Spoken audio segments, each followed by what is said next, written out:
Alright guys, fantasy check-in time for the LA Clippers, who at one point were the number one team in the Western Conference. That started to slide of late. Toby Harris still doing what he does, and Danilo Gallinari, the numbers have started to drift a little bit with Gallinari. He is outside the top 50 for the last 2 weeks. Nothing that stands out as being crazy here. 34% from three, 43% from the field. That's moving back more to numbers in line with his career numbers. He was a guy that you should have attempted to sell high, but again, if you're not getting any sort of top 50-ish type player back, it's probably not a wise idea. His value is around this probably 40 to 70 mark for most of the season unless he gets hurt.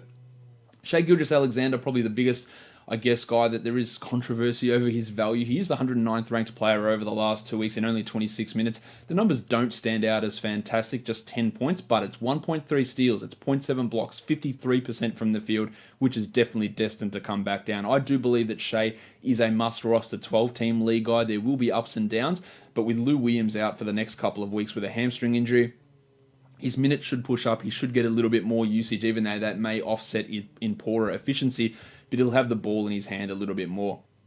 As for Lou, even before the injury, he was only the 150th ranked player over the last 2 weeks. So I think in a 10-team league, you don't necessarily need to roster Lou. He's not going to be the same Lou Williams that he was last season.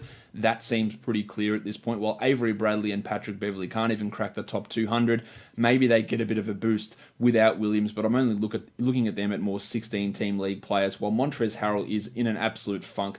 The 252nd ranked player over the last 2 weeks. He is dealing with a shoulder issue. That's a concern for him, but it's 43% from the free throw line, which is really dropping his value. The field goal percentage is still high. The blocks, which were at a significant career high, have come down as well. The minutes have come down. He just isn't that same guy who was putting up like top 40 numbers, and that was never going to sustain. We felt pretty confident about saying that. Well, I did anyway. And it has dropped off, but I also don't think that he is this bad and not a top 200 player or anything like that. I think he's still a must roster guy, and this might be a buy low opportunity for the table, Montrezl Harrell.